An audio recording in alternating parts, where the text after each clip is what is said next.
Buxorodamiz. Tanishtirmoqchiman, professor Niki Hafiziy, ya'ni bular oftalmolog, yana bularning juda katta bir loyihalari, ya'ni bu Down sindromiga uchragan bolalarni screening oldi. Albatta akustik jamoasi bunga bizga qo'shilib bizani qo'llab-quvvatlaganiga juda ham o'zlari ham katta minnatdorchilik bildiryaptilar. This is acoustic group. In the acoustic group, acoustic centers is available all the regions in Uzbekistan.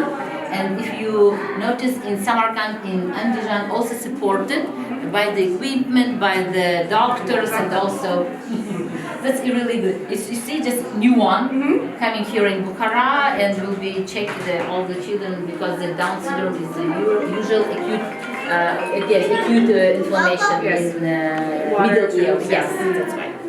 Okay, thank you for you. No, thank you very much. Thank you for your support.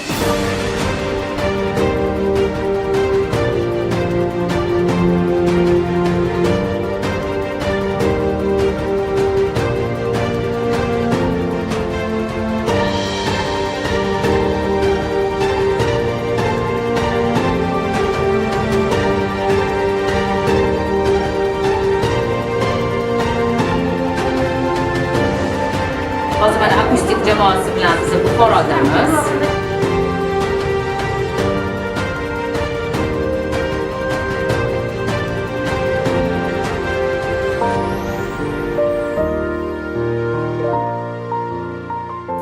Avvalambor assalomu alaykum. Mana ko'rganingizdek biz Buxoro shahrida.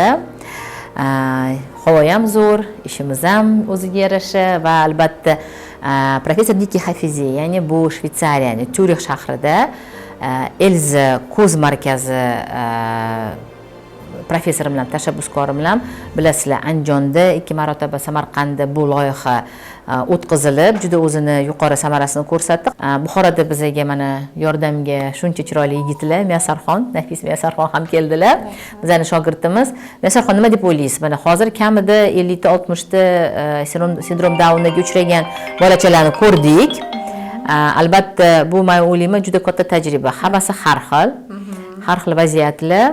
Bu quyoshli bolachalarni demak tekshirib, ularni eshitishini tekshirish, audiologik screening qilish albatta bular uchun juda katta kerakli hisoblanadi bular uchun.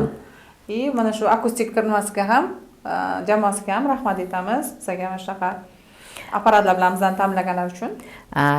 Quyoshli bolachalarda o'ziga yarasha aynan mana shu eshitish qobiliyatida, eshitish tizimida o'ziga yarasha xos o'zgarishlar bor. Ya'ni bu ingichka to'g'ri bo'lgan tashqi eshituv yo'li adenoid bo'ligi sababli ekstativ otitlar kuzatiladi. Va ularda eshituvnay gorizontal kalta va gorizontal joylashgan. O'shalarning hammasini hisobga olganda quyoshli bolachalarga juda ham katta e'tibor berish kerak. Ya'ni audiologik jihatdan hammalarga rahmat. Sog' bo'linglar, rahmat sizlarga.